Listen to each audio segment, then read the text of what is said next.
Bismillahirrahmanirrahim. This is Dr. Abida Ashraf from Pakistan. I welcome you all in this series of webinars titled as One World, One Struggle. Today is our launching webinar that is on the idea of Palestine. The whole idea is that solidarity across borders, uniting for Palestine, that this struggle is not from the standpoint of religion. It is not for the Muslims. It is not for the Christians, or it is not for the Jews. So this struggle is the struggle of every victim of injustice, every person who is suffering from any kind of oppression. And we believe that the fight against injustice and the fight against suffering is universal. And it is connecting us across borders. So on behalf of MCAP, University of Purdue, and Human Rights Chair, I welcome you all in this webinar. And we are honored to have with us very esteemed guests. Here I would like to take the opportunity to introduce our first guest, Dr. Ramzy Baroud. Dr. Ramzy Baroud is a Palestinian-American journalist, media consultant, author, and internationally syndicated columnist. He is editor of Palestine Chronicle since 1999 till date. He is also former managing editor of London-based Middle East Eye and former deputy manager of Al Jazeera Online. Dr. Baroud is the author of 6 books and a contributor to many others. His latest volume, co-edited with Ilan Pape, titled Our Vision for Liberation, Engaged Palestinian Leaders and Intellectuals Speak Out. His books are translated into many languages, including French, Turkish, Malayalam, Arabic, Korean, English, and others. Dr. Baroud has a PhD in Palestine Studies from the University of Exeter. He has taught mass communication at Australia's Curtin University of Technology. He has been a non-resident scholar at the Center for Global and International Studies, University of California. He is a senior research fellow at the Center for Islam and Global Affairs at Istanbul's Zaim University.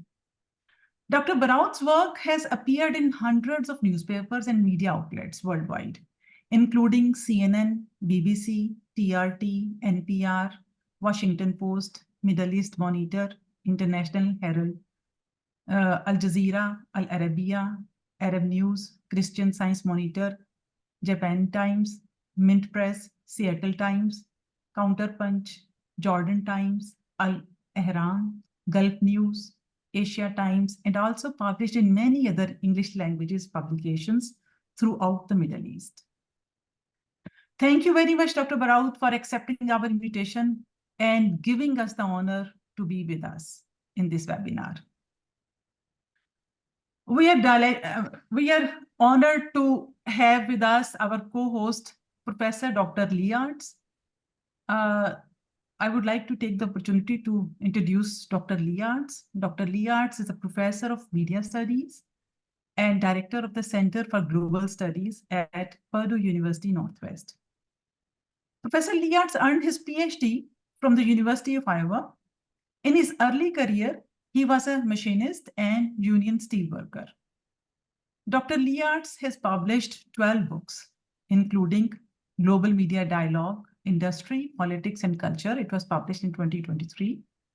Spectacle and Diversity, Transnational Media and Global Culture, and The Pink Tide, Media Access and Political Power in Latin America. He has contributed dozens of book chapters and research articles on global media, US popular culture, media practices, and social movements.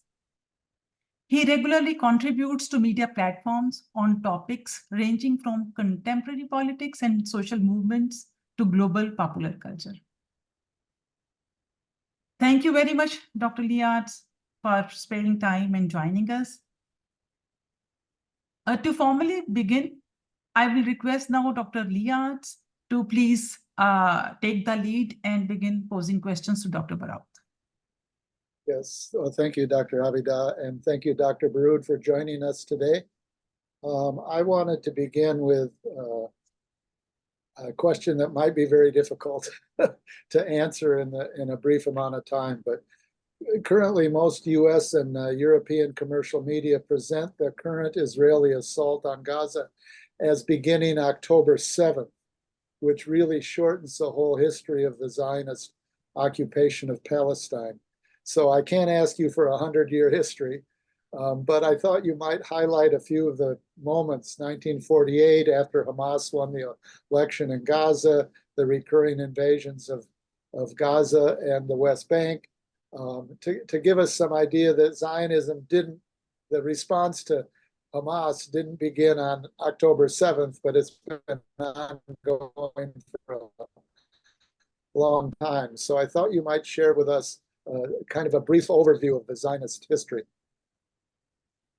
Absolutely. First of all, I'd like to thank you all very much for including me in this important discussion and for all the important work that you do as well.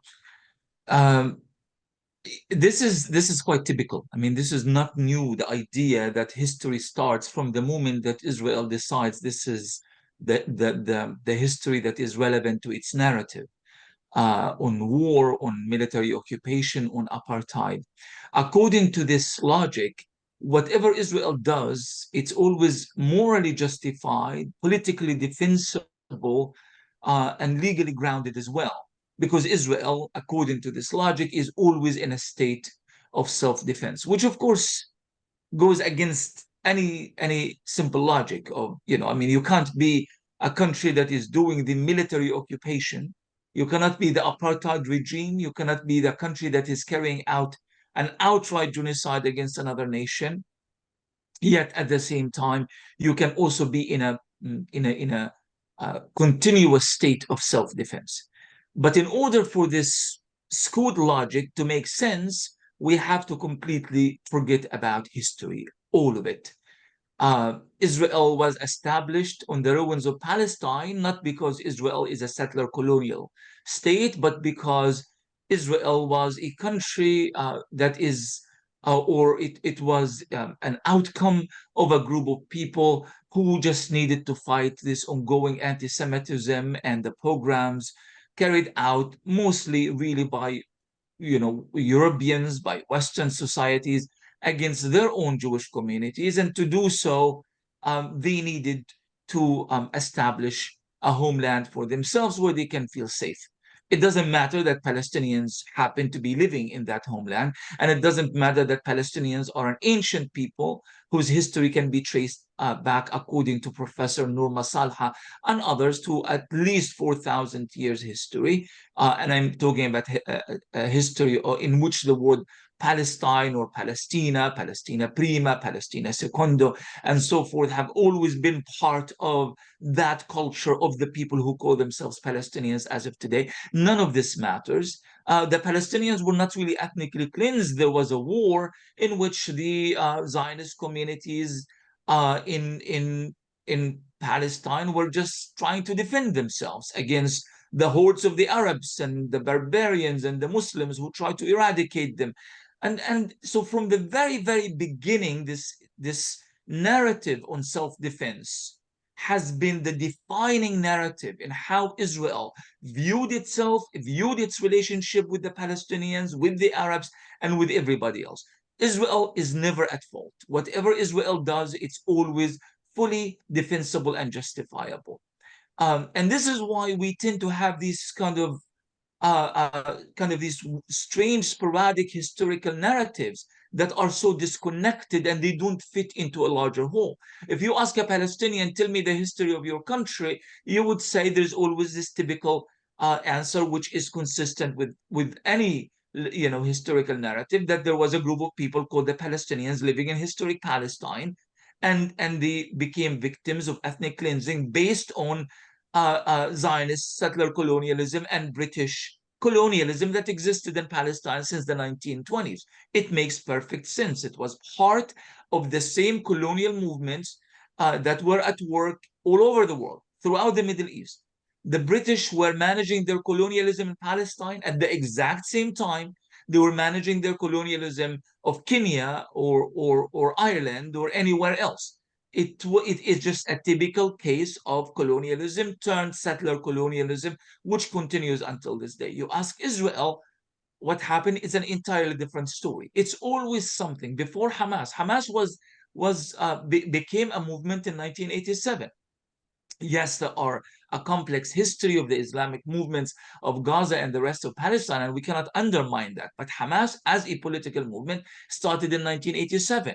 What happened between 1948 and 1987? That's about 4 decades of history. What happened during that time? They don't want to talk about it because it means that they have to address all the injustices, all the massacres, all the genocides, all the invasions, all the military occupation, the apartheid system that has been in effect even before 1948.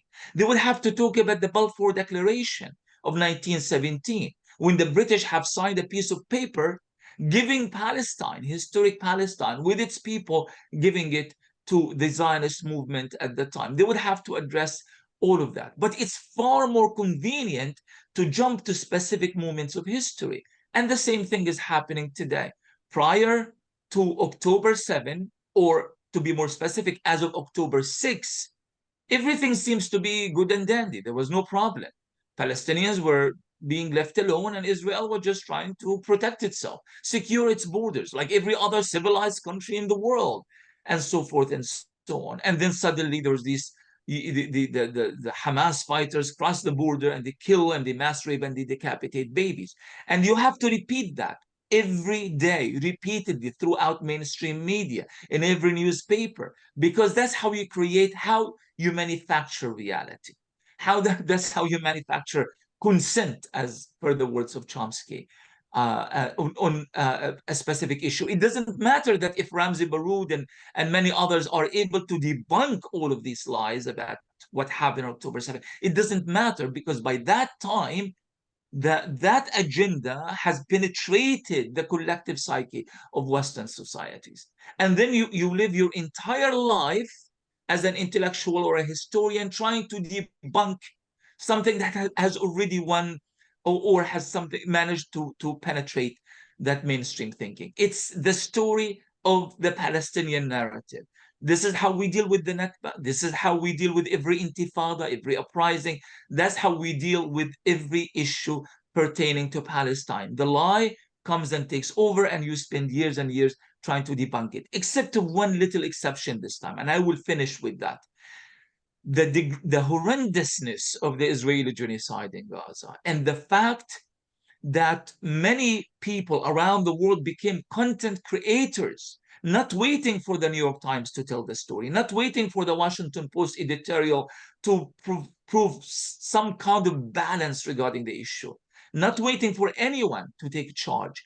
Ordinary people all across the world connecting with ordinary Palestinians in Gaza, everyone with a camera, everybody is telling a story. We have managed for the first time since the start of this so-called Arab-Israeli conflict, we have managed to turn the table and to marginalize mainstream media to the point that you have majority of Americans, the most indoctrinated society on earth because of the corporate media.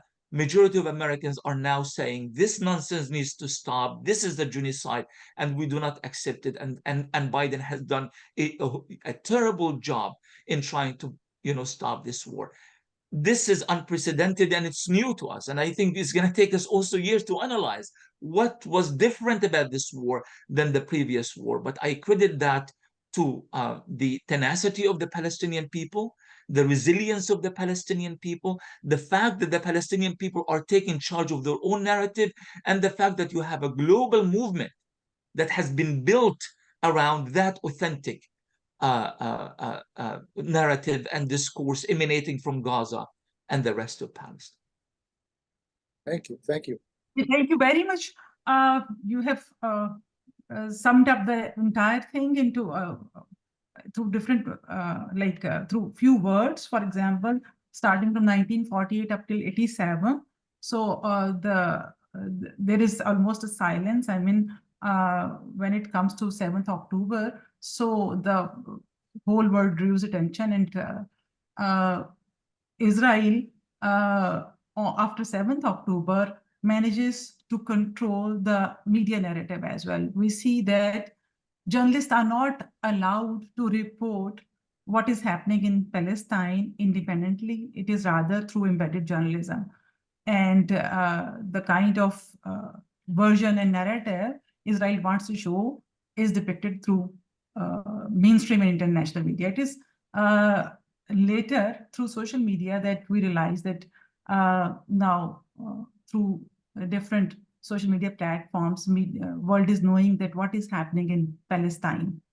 So we see that despite the fact that approximately 40,000 Palestinians have been killed by Israeli bombings and starvation up till now, and US reporters often start by asking that, do you condemn Hamas attacks on Israeli civilians? So how you respond to such questions, because it has been very much into practice on the international media. Let me put this in a different context. What you are saying is absolutely true, but there are two things that I need to mention. Number one, I grew up in a refugee camp in Gaza, by the way.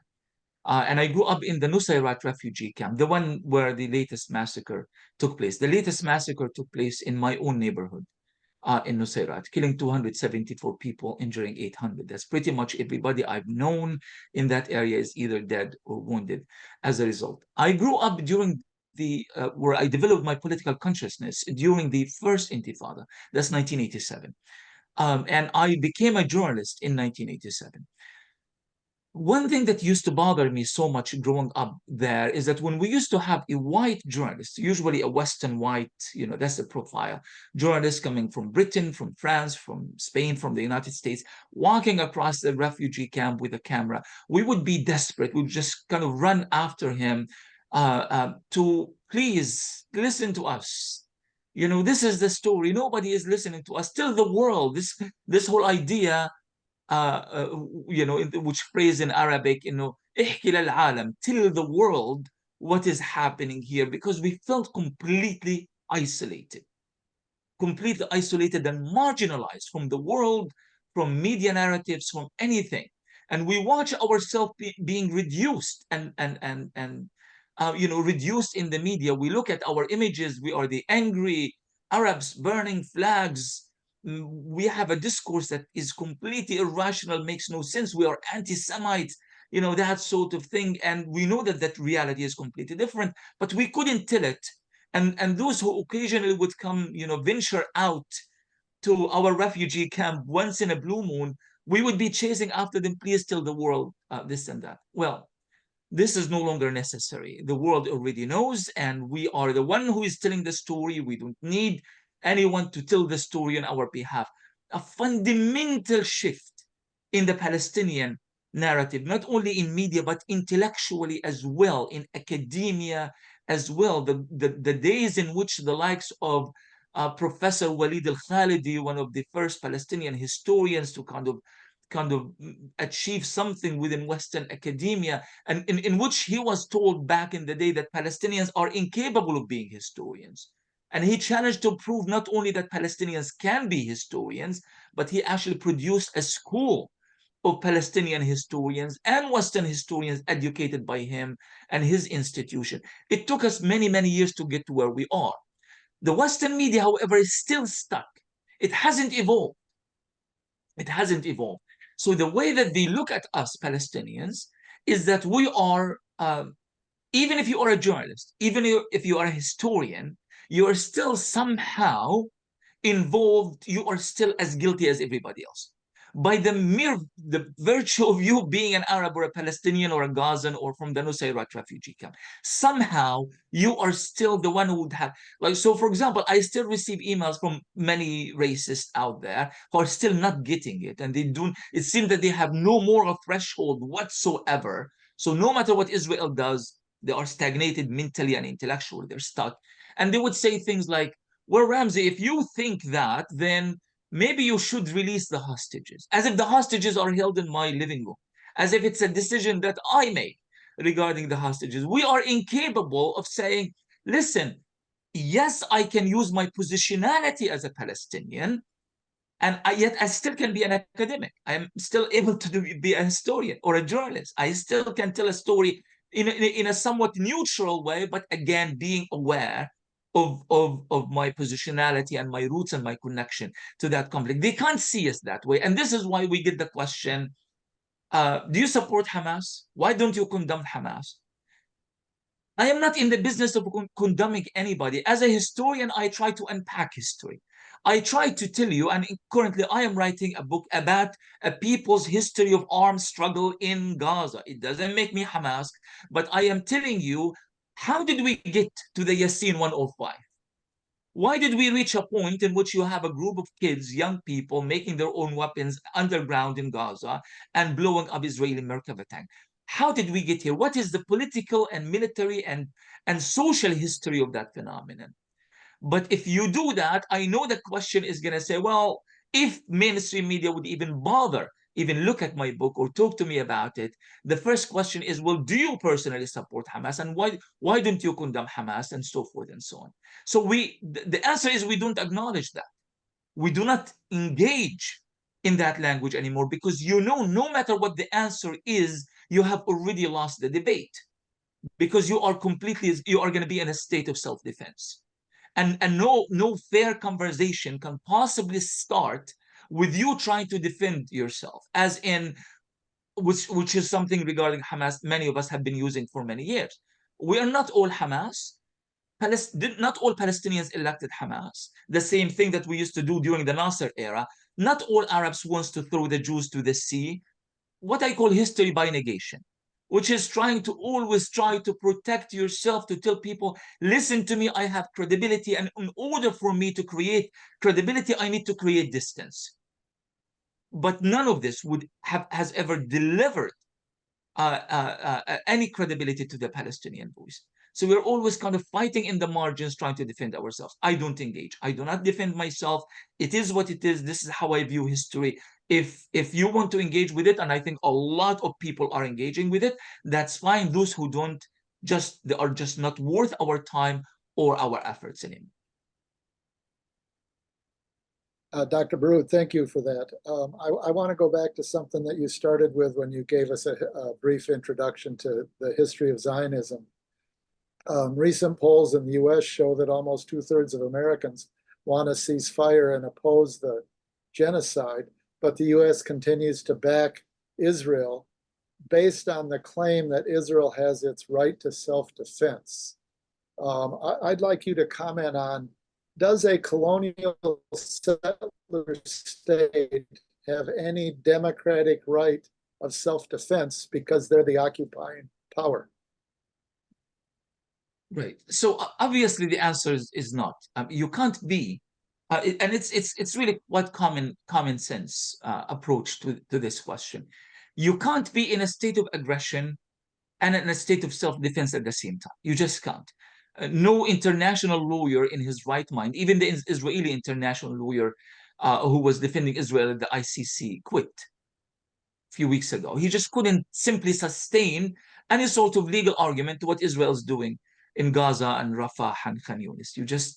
So if I am in a state of aggression, if I am an occupier, if I am the one who's imposing the crime of apartheid on another nation, and then not just that, I escalate and I go into a state of an active state of genocide, and I'm trying to argue myself out of that accusation, and at the same time claim that I'm in a state of self-defense, it's just completely irrational. It makes zero sense from a legal point of view and from a political point of view and any other point of view. But why do the Israelis use it? If they use it, or the Americans use it, they use it with the same in the same spirit of Israel has the right to exist. There are so many statements that start with Israel has the right to blank. Once you put that blank and you keep repeating it over and over and over again, it becomes a reality. And in the minds of people, so again, the question, so Ramzy, do you believe that Israel has the right to exist? Of course not. No state has a divine right to exist. States exist based on legal and political structure. If you look at the world since the world in Europe that existed prior to World War I, it was a different Europe that existed after World War I, a different Europe that existed after World War II, many of these countries were rejigged and changed, new names came and went after the collapse of the Soviet Union and so forth and so on. So we don't have any divine or even moral right to exist as a state. But we exist by the sheer fact that we exist.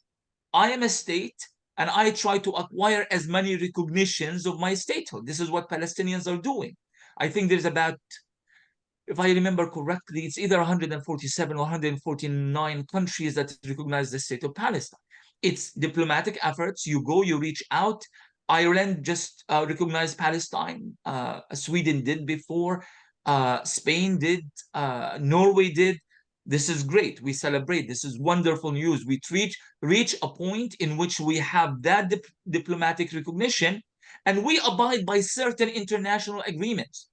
We are members of the ICJ, we are members of the ICC, we are members of the non-observer or an observer member of, or rather, an observer, non-member of the United Nations, and so forth and so on. And you try to fortify that position as much as you can in order for you to actually show that not only I'm a state, but I behave according to international law. For you to constantly impose that I have the right to exist, I have the right to defend myself, I have, well, in a vacuum, they make sense, but within this international structure, they don't make any sense. You don't have the right to exist if you are in a state of aggression. I mean, rather, you don't have the right to defend yourself if you are in a state of aggression. You don't have the right to exist based on any sort of moral or divine power while you are ensuring and denying the very existence of the Palestinian people. I mean, look, the very people who are saying Israel has the right to exist, not only they say Palestine doesn't have the right to exist, they actually say the Palestinians don't exist. I mean, this whole idea that Palestinians are not people, Palestinians are invented. The likes of Smotrich, March of last year, was in France giving a speech saying Palestinians are not a real people. They don't have the right to exist because they are invented, which is a term that is used by Zionists. And the same Zionists who come and tell you if you deny Israel's right to exist, you are an anti-Semite. So you have this very strange, convoluted view of the world, but the Americans repeat it so much to the point that many people bought into it, that this is a real thing. The Americans refuse to accept international law, refuse to implement international law. They have passed a resolution at the House, at the lower chamber of the Congress, in which they have decided that the US has the right to sanction the judges of the ICC shall they proceed with the decision to issue an arrest warrant of Benjamin Netanyahu. We are punishing the very judges whose job is to judge and impose international law on everybody. Yet this very entity, Washington, is the very Washington that insists that Israel has the right to defend itself. So we have to be very, very careful in how we handle or treat the American language, because it's very, very deceptive. And sometimes the issue, such thing as Israel, like, for example, a massacre in the Baptist hospital in Gaza. The likes of Sullivan or Matthews or anybody else or Miller would stand in front of the cameras and they would say, did you hear that there was a great massacre in this hospital, in Shifa, in this clinic, and so forth and so on? And he would say, we don't have any information about this at the moment, but we assert that Israel has the right to defend itself. Before even acquiring information to even understand what happened, why hundreds of civilians are suddenly pulverized by an Israeli bomb, they still inject Israel's right to the. So, in other words, they are doing those so as a status quo position. It doesn't matter what Israel does or doesn't do. We will defend Israel under any circumstance. That's precisely what the statement actually means. Thank you. Thank you very much. As you mentioned, Dr. Abida, before we want to get Lillian into this conversation before we get too far. So I just wonder if maybe the last question that you were going to ask Dr. Baroud, you could ask at this moment, and then we might bring Lillian into the conversation, if that makes sense to you. The question you had about Middle East students, if that's okay. I mean,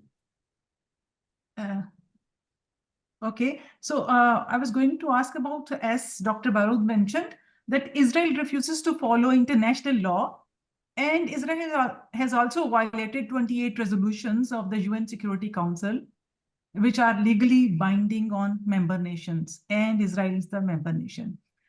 And then we also see that Israel has broken 62 UN resolutions with absolutely no consequences. And in case of like Iraq, broke only 2 and got invaded and destroyed. So recently we see that UN Security Council's latest resolution that was passed on 10th June this month, just 5 days earlier, so which aims to reach a comprehensive ceasefire deal in 3 phases to end the war in Gaza. So especially from the perspective of the US, earlier role in blocking the international movement for permanent ceasefire, how do you view this, the latest resolution of UN for the ceasefire? The latest one that has been the one that is being pushed by the Americans themselves, following Biden's speech, right? Yes. Yes. So just briefly about the United Nations. I mean, we know that the United Nations has began with original problems, that it didn't really equally represent the wishes of mankind or humankind, but rather it has always been problematic in the sense that it designated several countries to have much greater influence and power over everyone else. And these countries use their veto, so-called veto right, to hinder international law, or rather hinder international consensus on various issues. Nobody used this as much as the Americans, and within all the vetoes that the Americans have used, the vetoes were used in the context of trying to protect Israel from international accountability more than any other issue. And since then, we have really, in some ways, the US has disabled international law on Palestine and Israel. I mean, international law in Palestine, we have, we keep always saying like, oh, what is international law? Just ink on paper. And that's precisely what it is, just ink on paper, because it has never really translated to anything meaningful. The US has never been as active at international institutions as it is today, because it seems that there is a growing international consensus that no, the UN has to play a role in this. International institutions have to play a role in this. And this whole idea that we have to lease international law to the Americans, as we have done after the Madrid talks in 1991, after the Oslo Accords in 1993 and 1995, where the Americans said, you know what, don't worry about Palestine, let me worry about Palestine. This is my issue from now on. I am an honest mediator. Yes, maybe I will be guided by the spirit of international law, but at the end, it will be my interpretation of international law that is going to resolve this conflict, to the point that every time the United Nations try to impose something to hold Israel accountable, the US would come and say, do not impose anything in Israel. Peace cannot be done through imposition, which allows Israel to carry out genocides and massacres and so forth and so on. So by doing so, the United States has delegitimized the international institutions that it helped craft after World War II. And in the process of doing so, it also have delegitimized itself. I don't think we have had a much bigger challenge to international law in the history of international law, especially since the Hague regulations, but particularly since World War II, as we are having it right now, because of how the US made a complete and utter mockery of the international system. Now, regarding the latest resolution, we know that the US has already vetoed several resolutions regarding ceasefire. They don't want permanent ceasefire on Gaza because they are adopting the Israeli position that Hamas has to be completely destroyed and there has to be complete victory for Israel, which impossible from a military point of view, but also that complete victory is happening at the expense of a people who are suffering genocide in Gaza as we speak. So the international community wants to stop this, the United States doesn't want to. And that's where Biden's speech comes into this, where he gives this speech that left so many open questions.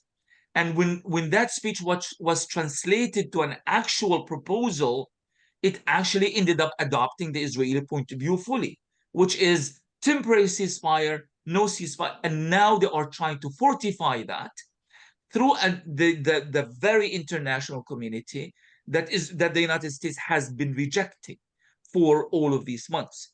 By doing so, then the Americans can say, listen, I'm no longer operating outside the international arena. This resolution is consistent with my foreign policy, but also is consistent with international law. It's very, very dangerous. And even though they did that, Palestinian resistance movement said we look positively at any decision that is going to bring this war to an end. So now we enter into the state of interpreting what that resolution means or doesn't mean. The point here is that no resolution that does not call for a complete cessation of hostilities and a complete end to this war cannot possibly neither satisfy the international consensus nor the rights of the Palestinians. Thank you for that, Dr. Baroud. We want to get Lillian into the conversation shortly, but there was one more question that we wanted to ask you. In the United States, there's been tent encampments.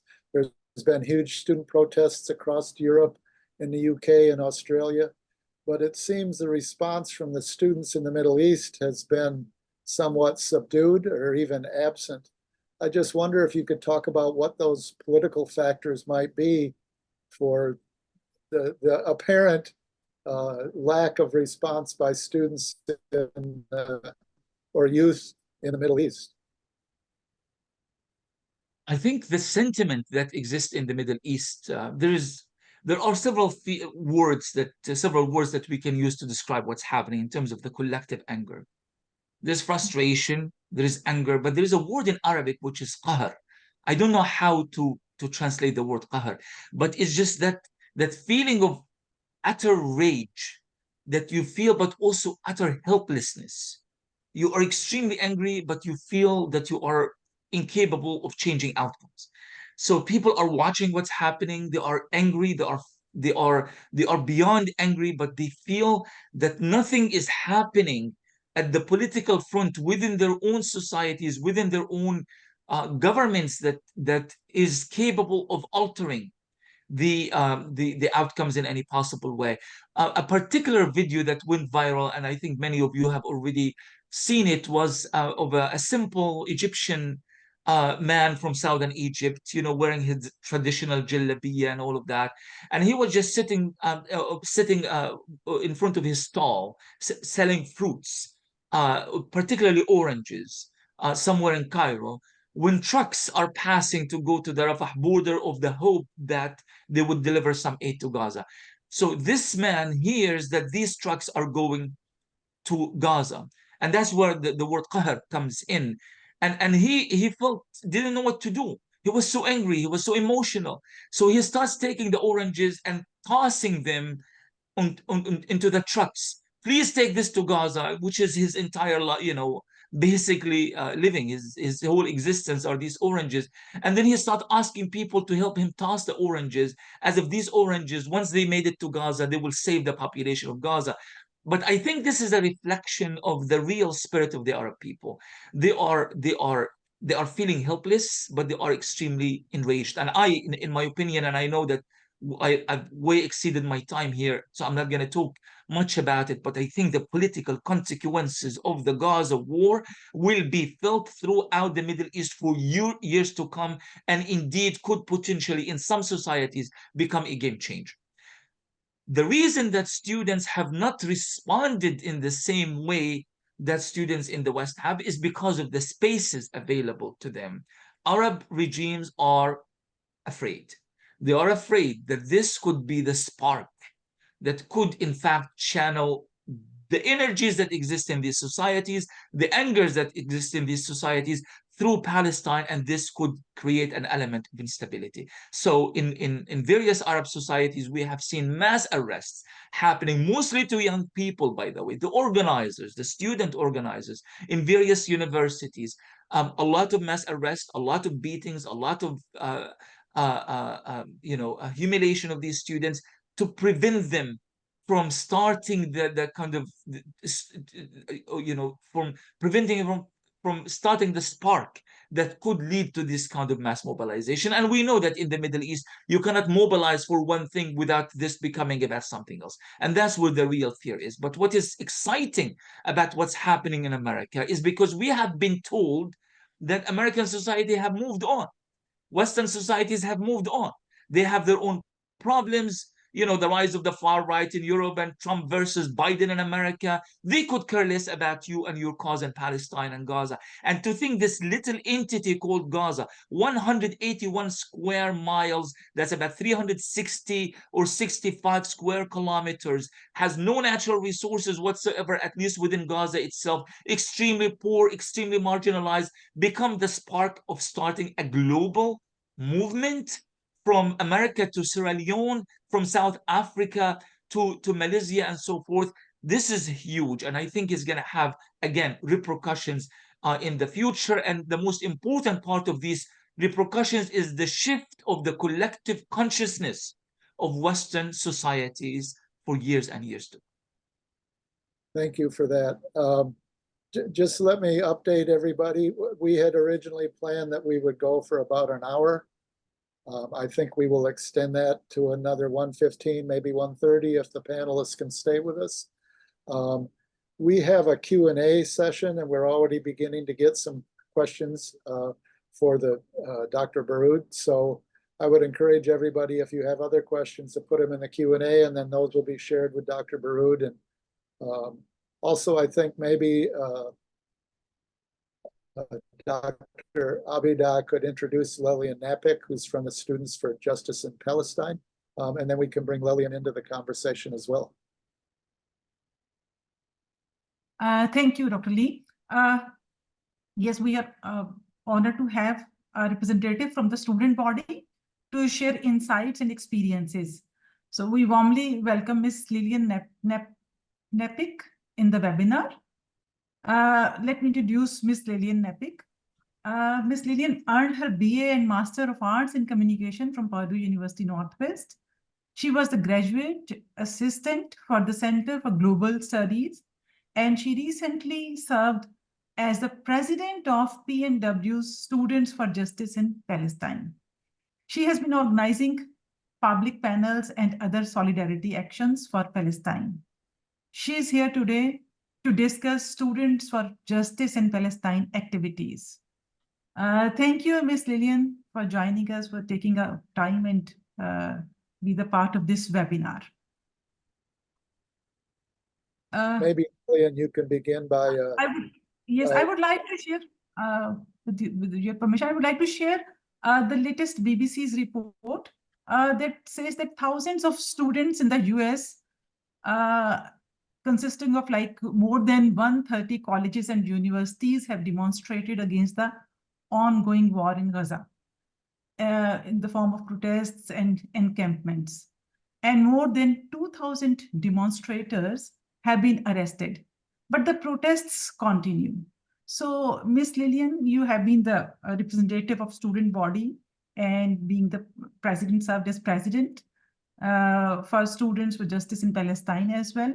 So, would you like to share student sentiment, and especially with reference to your university and across US? Yes, thank you. So I think, following some of the events and activities we organized, which we'll touch on soon, we did get greater insight to how students felt. And a lot of students were asking questions. They weren't aware. The narrative in the media doesn't share some of what we see, which is why SJP considers the Palestinian story to be greatly misunderstood here.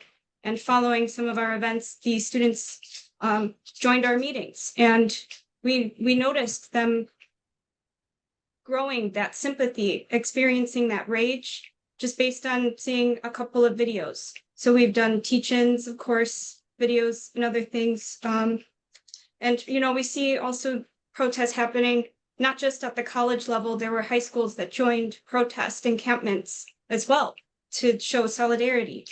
So I think that people do care. And I think it's been mentioned that there is a disconnect between what we see and what our governments do and what the people feel. And I think students are outraged and they have this consciousness about what's happening and also a feeling that nothing can be done, which I think has been clearly demonstrated today.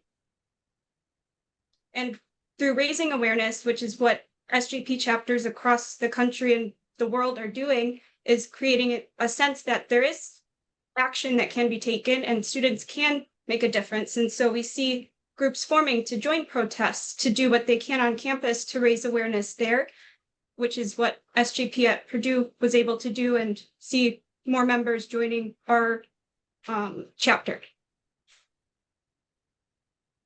Lillian, would you like to talk a little bit about what some of the activities were, like the Fast for Gaza, the panels that were held on campus, and even the protests with the flags that were out on the lawn between the buildings right on campus, and the response of students, and also the willingness of the deans and the administration to permit those activities to take place? Absolutely, yes. So as mentioned, I was the graduate assistant for the Global Studies Department at Purdue, which through working with trusted faculty did give me the opportunity and a group of us to try and form Students for Justice in Palestine. And so what we did was co-sponsor a couple of panels where students joined. And following the panels, the student response was that we wanted to form Students for Justice in Palestine. And so a group of us did this, following university guidelines, of course, and we did not receive any pushback from administration. In fact, we received emails of faculty and staff and administrators asking what they could do to support us and to see SJP become an active student organization. So we did not have any issues with, quote, red tape and people trying to stop our actions. So we were able to host those panels, form the group, develop our constitution, and engage our community as well. So we partnered with Islamic associations in our area, as well as with Black Lives Matter chapter near us and other student organizations like the Social Justice Club or Student Governance, to host a Fast for Gaza, where we attended mosques open their doors to us, and we broke our fast together and rose over $5,000 for Palestine, donating to the organization that the societies felt most appropriate. So another one of our goals is to always keep the Palestinian voice in mind, and to advocate with our community. We also were able to not only have the fast, but a demonstration on campus. And this was in a non-assigned demonstration area. So our campus does have policies about how you can protest, and they allowed us to do what we did outside of those areas. And so we were able to get more people to come over to us, ask questions. So the demonstration, we had about 1,000 flags, and one flag we had signs would represent a number of children that had been killed in Palestine. And so we had information available to share, as well as links that students could use to donate or click to donate advertising revenue. There's some great organizations doing great things, and students, of course, might not have the funds. So we had that option available. And through that demonstration, we had over 20 students join our group via the portal. And we also were able to engage students. They were asking questions, unaware maybe, or uninformed, or just seeking more information. We also had students that had connections with other groups in the area, with other schools, with other advocates. And so we were able to form alliances through these actions. And so that helps us moving forward to be able to continue to raise awareness on campus and to continue to act. And so not all of the action is on campus, of course, we also do form groups to join protests, which is separate from what we're doing on campus. A lot of students showed appreciation for our efforts. Some might have walked past not looking, and that's okay. You know, not everyone will be in support. And as Dr. Ramzy had said, you know, we did receive a negative email, but we received only one negative email and we had many more positive responses. We also did not see, you know, the administration going against our actions. They allowed us to have our display up for 3 days. So we did not receive any issues there. And so you see this narrative in the media that the opposite of that. You had over 100 schools protesting, as Dr. Abida had said, and the majority of states have active protests happening periodically, consistently. And that goes against what we're seeing, that these actions are being halted. That wasn't the case at the majority of the schools. I mean, they did receive pressure from police, but the faculty was aligning with students. We saw faculty creating a barrier against police and students. And so we do see an overwhelming amount of support. And I did on campus at my school, more so than anything going against what we were attempting and are attempting to do, which is show support for Palestinian liberation. Thank you, Lillian. There's a few questions in the Q&A, and if other people have questions, I would encourage you to submit those, but maybe I can just share some of these with Dr. Baroud. I don't know if you can see those, but the first question had to do with Palestinians' right to armed resistance against the occupation. And the question is, why is it called terrorism? Then what international law recognizes as the right to armed resistance against an occupation?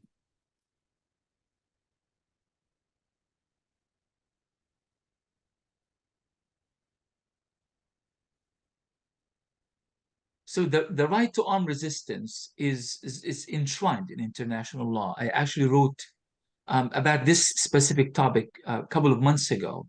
I can't recall the article. Maybe in a bit I'll find it and I will share the link here. It took a while actually for the General Assembly and for countries in the Global South to push this idea, because from the very start there was an attempt by colonial powers and neo-colonial powers to block any any interpretation of international law that may suggest that the right to self-determination could indeed rationally lead to the use of any form of resistance, including armed resistance, to free oneself from colonialism and from military occupation and to challenge apartheid and so forth.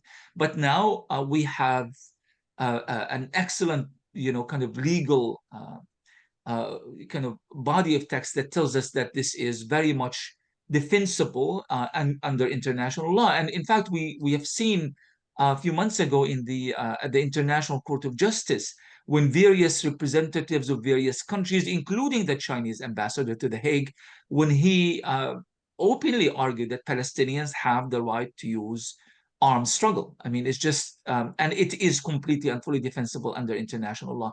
But it is far easier, of course, from an Israeli and American point of view, to dismiss all Palestinians or Palestinian resistance, in fact, in all of its forms, as a form of terrorism. I mean, if armed resistance is a form of terrorism from an Israeli point of view, is so-called non-violent resistance embraced by Israel?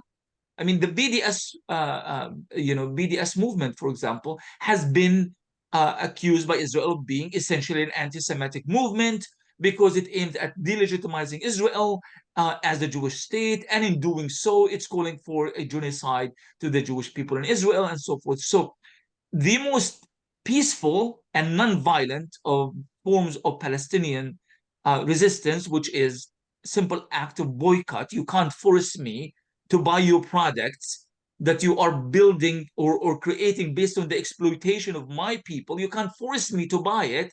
No, that is too somehow interpreted to be some kind of violent act against the state of Israel. So When you say terrorism, then you are immediately allying yourself with this kind of fascist mentality that rules over the West. Which is championed in the US, by the way, by both parties. Terrorism means Hamas is the same as Hezbollah, who's the same as Taliban, who are the same as the Houthis, ISIS, Al Qaeda, Jabhat al-Nusra, all of them one and the same. There's no conversation, there is no unpacking, there's no academic analysis, there is no differentiation between what is national liberation movements versus what is trans border militant movements like Al Qaeda, for example. They are all the same. So it's very, very convenient when Fox News, CNN, and others keep using the word terrorism. It makes it impossible for so many people who could have the potential of understanding what is happening from actually understanding what is happening. So it's our responsibility to differentiate between all of these things, to show that the right to defend oneself is not an act of terrorism, but is enshrined under international law. You may or may not agree with every method used by all Palestinian groups. That's your right to do so, but you cannot just give this wholesale designation that any act of resistance that involves arms by the Palestinians is considered an act of terrorism. Thank you. We had a couple more questions that are kind of similar, that have to do with what is the threshold of international law to consider what's happening in Gaza a genocide? And repeated is, what is the magic number of deaths after which the ICC might call it an actual genocide rather than just a plausible genocide? That's right. It's a question that many of us are also asking. That concerning that threshold, not just the threshold of legality and political interests, but also the threshold of morality. I mean, this is also a philosophical question. If I support evil of any of its manifestations, is there any degree of that evil that will not win my support? I mean, when you find children at the age of 4 handcuffed and executed and buried in a large hole with their mothers in the Shifa hospital in Gaza City, and you still say that Israel has the right to defend itself, and Palestinians are bad people, and they don't deserve a state, and they don't exist, and so forth and so on. I mean, is there anything that can be done beyond that that makes you wonder what is the threshold to morality? I'm not saying that the international legal system is motivated by morality. It's motivated by something else entirely, and it's largely by interest. But as far as ordinary people, I think it's something that we all need to challenge ourselves by this, that there has to be a certain threshold of morality for us to actually make the right decision. And by doing so, by extension, we put the needed pressure on the self-seeking politicians and representatives and governments and states in our various environs, that they need to follow our collective wishes, that Israel has exceeded any possible explanation or justification or excuse of the right to defend itself. By far, there can be no argument regarding that. Will the international community heed that call, or the international legal system? So, for example, when Mr. Khan, the chief prosecutor of the International Criminal Court, he gave his speech in which he said that we are issuing all these arrest warrants for Israelis, but also Palestinians. Fine. But when he said the credibility of the international system is at stake, more or less, the same language was used by Guterres himself, the credibility of the international system. There is fear that by ignoring the genocide and the criminality and the extermination, in the language of Khan himself, that the international legal system is not only kind of losing its any moral relevance to this question, but it's also losing relevance entirely as legal structure. So there is an element of self-interest involved here. And you know what? As a Palestinian, I am willing to accept that. Don't behave according to morality. Think about your own infrastructure that is being demolished by the kind of madness that is happening by the Israelis and the kind of support to this insanity by Washington and the United States. So at least behave according to your own interest of saying, when this is over, nobody is going to take you and your international system serious anymore. Thank you, Dr. Baroud. One of the suggestions that was made on in the Q&A was to have webinars, which is one of the things that we did today. We have another webinar planned on Gaza for July 20th. At the same time, we have Benjamin Balthazar from Indiana University, who's also a member of Jewish Voice for Peace. And we hope to have student activists from other countries outside the United States participate in that. So please make a note of that. And there will be a webinar announcement that we will share with everybody that's joined us today and with the other organizations that have publicized this webinar in the past. So, but for now, you can write down July 20th at this same time. There was a question here, Dr. Baroud, and I would encourage other people, if they have questions for Dr. Baroud or for Lillian, to please post those to the Q&A.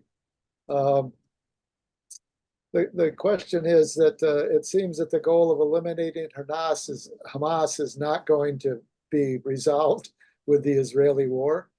So the question is perhaps it a war of attrition against the Palestinians, or to keep it in the Stone Age for decades, as some of the spokespeople for the Israeli government have said. So the question is, if the goal isn't to defeat Hamas, which doesn't seem to be likely, is the goal simply to eliminate Palestinians?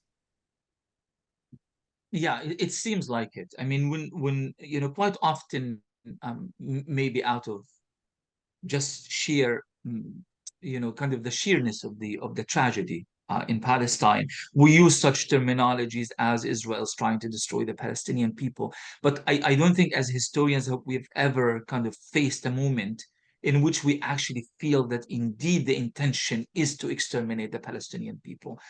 I don't, you know, at one point I thought maybe the number of people from my own family, friends, neighbors, relatives, people I know, my acquaintances in Gaza who have been killed is disproportionate to everybody else, until I start meeting and conversing with other Gazans.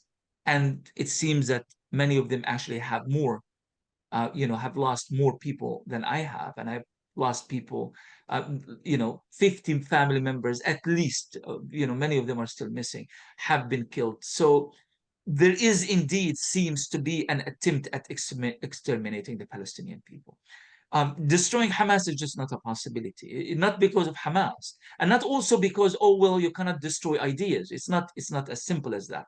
I think there's more to the story than this. I think there is a connection that exists between the various resistance movements in Gaza and the people themselves. There is this kind of open channel in which you don't have, you know, this kind of, again, reductionist terminology. How many fighters does Hamas have? 25,000. We have already taken all, you know, of 12,000. We are left with 13,000. So what do? That sort of thing. You can't deal with grassroots movements using the same language that you are applying to Ukraine versus Russia. It's not a traditional warfare. You're talking about groups of people who are fighting for their neighborhoods, for their families, for, you know, whether they are ideologically Hamas or just recently joined Hamas. Don't forget about the socialists. I mean, the socialists are very much involved, especially in the central areas of Gaza. The so-called secularists. I'm using these terminologies. Honestly, this terminology doesn't matter in Gaza itself. I use it for the convenience of the listener, because that's what the media has been telling us: the Islamists versus the secularists versus the socialists. They're all Gazans, they are all Palestinians, and they are all members of various groups. You can't just eliminate them. If you eliminate the resistance the way you think you could, you will indeed end up eliminating the Palestinian people because of that obvious connection. But another thing to keep in mind, that Israel itself, when Israel started this war, we have been told by various military websites that Israel has 1,750 functional Merkava tanks and about 2,100 or so a total of Merkava tanks. Well, as of a month ago, over 1,500 of them have either been fully or partially damaged or destroyed. Just this morning in Rafah, an Israeli personnel carrier of 8, per the admission of the Israeli army in the Rafah area, has been destroyed, blown up, and 8 Israeli soldiers were killed. Israel cannot maintain, cannot sustain a long-term, so-called, per Netanyahu's terms, security control over Gaza with these kind of losses.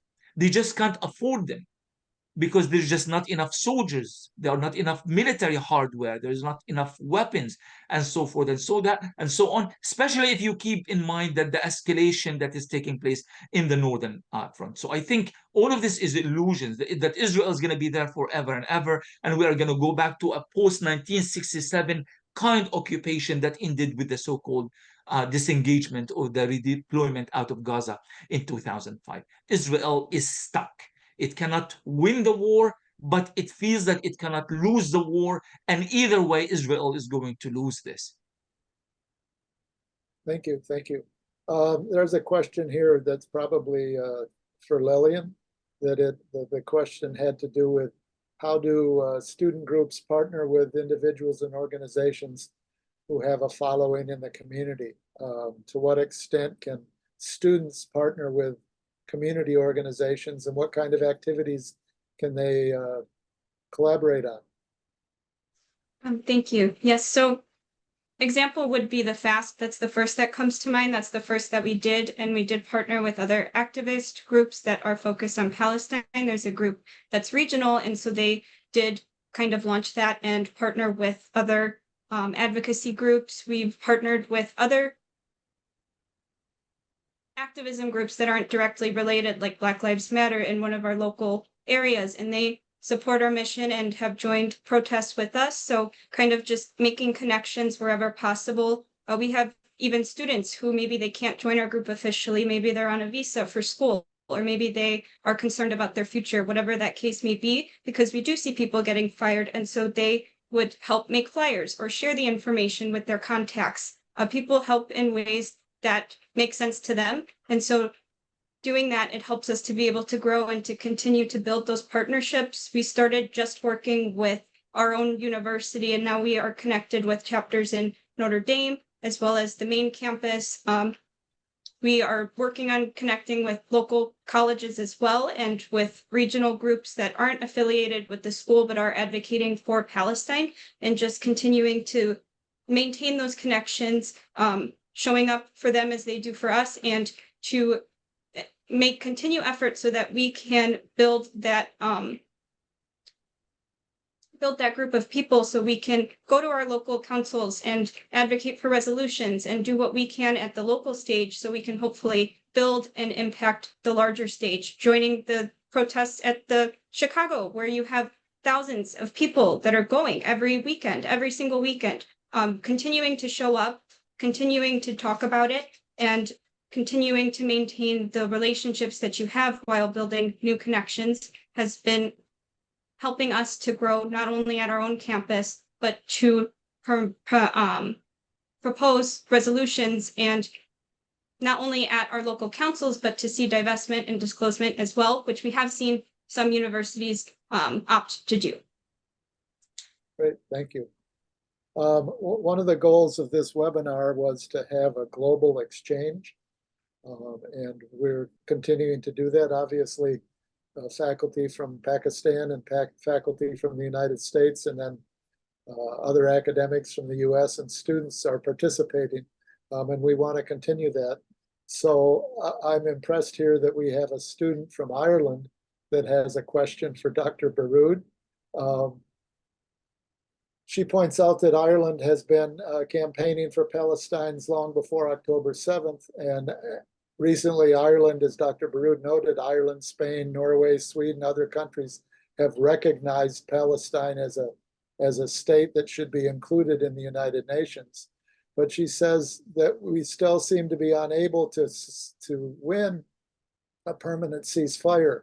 So the question that she asks is, what is the power structure in Europe where that you have smaller nations that have accepted Palestine, but not the UK and Germany? And how does that larger power structure, you probably could throw France and the United States in there, as well, but how does that impact the struggle for Palestine liberation? Absolutely. And thank you very much for the question from the Irish student. And just a little note here. This is the Irish flag that I was gifted a couple of months ago when I was in Belfast in a tour in Ireland. And it was just really, truly uplifting. There's one thing that you kind of win the support of certain elements of society or certain political parties or certain groups. But one thing that I found about Belfast and Ireland in general is that you see the ordinary people in the street, and that's the real success story of Ireland. Ordinary people in the street that really feel real love and affinity with Palestine. I don't think we paid for coffee once in any restaurant or any cafe in Ireland, because when people know, they see the kofia, they know we are Palestinians, they wouldn't charge us. So that was really quite quite an experience that made you realize that this is grassroots work at work. That said, my answer is going to start actually from Yemen, not from Europe, and I'll tell you why. For many, many years, we have been told that Yemen doesn't matter, even to the Arabs. It's just marginal issue, is an important group of people who are going through all sorts of crises, including cholera and malnutrition and all sorts of things, and then civil war. Who would have assumed that a place like Yemen could become one of the most significant geopolitical actors in the Middle East? That would have been laughable notion only a few years ago, but they are. Regardless of how, I don't want to enter into the analysis itself, but it really is. The U.S. Army yesterday issued a statement. The U.S. Navy issued a statement that they said this is their biggest challenge at sea since World War II. Now imagine a country in the size of Ireland, and the moral authority of Ireland, and the kind of influence Ireland, and of course Spain and Sweden and Norway and Luxembourg and Slovenia and these other countries have within the larger European community. Once upon a time, you couldn't get any European country to want to even acknowledge, independently from the larger body politic of Europe, the rights of the Palestinian people and so on. I know Ireland has always been the exception, but I do remember going to a European country, no need to name, and meeting with members of the Green Party who were in government, but they were part of a government coalition in that country at the time. And I remember making a case of why you should demand an end to the Israeli siege on Gaza. And the answer was, we support you 100%, but you have to keep in mind the political formation in our own country. You have to keep in mind that we are members of the European Union, and we cannot defy the foreign policy agenda of the European Union. So we have so many obstacles, it's not so simple. Well, it turned out that it can actually be simple. And many of these countries have already resolved their moral, legal, and political dilemmas, and they have declared total support for Palestine, including Ireland and Spain and all these other countries. And I mean, to the point that the deputy prime minister of Spain making such a statement as from the river to the sea, Palestine would be free. Again, another notion that would have been unthinkable only a few months ago, if not 2 years ago. So the momentum is already there. This group is growing in its power and its influence within Europe. We need to continue building on that until we create the needed momentum that these other countries like Germany, unfortunately, would eventually try to catch up. This is exactly what happened after in the days leading to the demise of the apartheid regime in South Africa, by the way. There are a few countries that kept hanging on until the last moments, including Britain, the United States, of course, Israel, and a few others. And when the system collapsed, most of these countries came and they shifted their political agendas. The same thing is happening regarding Palestine. It's South Africa movement in a different sort of way. And I think because of the changes that are happening in Europe, we could potentially find that historic shift, that paradigm shift in Europe's relationship with Palestine coming soon, God willing. Thank you. Thank you. There's a couple of questions, and I think maybe we can close on this, that had to do with the idea that we seem to be helpless, that we don't seem to have much power. I just would want to comment on that history suggests otherwise. I think of the civil rights movement in the United States. I think of the struggle for South African independence. I think of the Cuban Revolution. I even think of Venezuela and Bolivia, when it appears that there is no power among the larger population. I would just say, if we do not struggle, we cannot win. You have to struggle to win. To struggle doesn't necessarily mean you're going to win, but it will be, if you don't struggle, there is no possibility that you will win. So I want to thank all of our panelists, Dr. Baroud, Dr. Abida, Lillian Knapik, and I want to thank all of the people that participated in this webinar. Let me remind you that on July 20th, we will have Benjamin Balthazar from Jewish Voice for Peace and other student solidarity activists to kind of follow the format that we have had today. Again, I can't say enough to thank Dr. Baroud, not just for his participation today, but all of his writing and his editing of the Palestinian Chronicle and the other work that you continually do. I mean, here's an individual that always struggles, and ultimately we will win. That's my final comment to you today. We will also be sharing with you the posting of this that should be available on YouTube shortly in a couple days. And when we get that up and available, we will share that with everybody as well. Dr. Abida, do you want to make some closing remarks? Thank you very much. Thank you, Dr. Baroud, for your deep insights and your extensive knowledge as both an accomplished author and a seasoned journalist. It has helped us to understand the complexities surrounding the Palestinian struggle for justice and freedom. And your passionate advocacy for the rights of the Palestinian people resonates deeply with us. We are really grateful for your time and effort in sharing your profound experience and knowledge. On behalf of MCAP and Purdue University and Human Rights Chair, University of Punjab, it is my profound honor and privilege to extend a heartfelt thanks to you for taking out time and being with us. Thank you very much. And I'm grateful to Dr. Liat. I would like to extend my special thanks for Dr. Liat. Your dedication to the cause of Palestine is truly inspiring. We cannot thank you enough for your never-ending support to the cause of solidarity across borders. Thank you very much, and looking forward for the next upcoming webinar. So I think Dr. Bushra is with us, and she has made a request to say a few words, if it is possible, to have her. Yes. Well, Assalamu alaikum and good morning. Thank you very much once again, Dr. Liat, Dr. Abida, and Dr. Ramzy and Lillian. It's really been, I would just say that basically the whole idea behind this, the series of webinar was basically to sort of give this message that we are all, the entire humanity is like one body. And if any part of that body is in pain, the whole body feels the pain.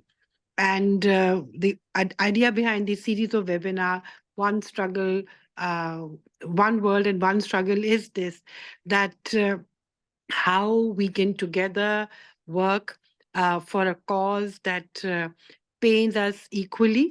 And this struggle is beyond colors, beyond physical boundaries, beyond belief system. This is a struggle for an issue, for a cause, which pains us all. So I'm all with Dr. Elias, as he said earlier, that it's about never losing hope. It's always about carrying on the torch. And Dr. Baroud has so passionately spoken about it. And I think this is the need of the time where academia starts thinking. I mean, not just starts thinking, but it has to bring in the passion and the value system so that we actually make a difference. And it's just not done on paper. It's really, we are in our humble ways, trying to make a difference. And most promising thing is the way our student body, particularly the way Lillian has pointed it out and has shown us that how in the student body in their humble ways are trying, and they are making a difference. So this was the first of the webinar series that we had thought. MCAP is an association of media and communication academic professionals, which basically works for media education and research. And the whole idea again behind it is that whenever we work in collaboration, we can make a difference.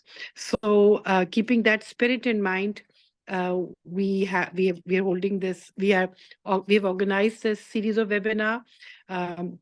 For that, we are very thankful to Dr. Artz, who's supporting us. So this, after the 20th of July webinar, we will be holding more webinars with reference to, we'll be talking about climate, we'll be talking about marginalized communities, we'll be talking about global health and refugees and other issues which pains us all. And we will the whole idea again is that together we can work for it, and now we have to go beyond the boundaries. So with that, I would like to thank again and looking forward to meeting you all and on July 20th. So thank you very much, Dr. Abda, Dr. Liaz, Dr. Ramzy, and Lillian, for being with us. And of course, thank you very much all the other student body and the faculty who's also joined us in this course. Thank you. Thank you, Dr. Bushra, initiated this whole process. I appreciate it.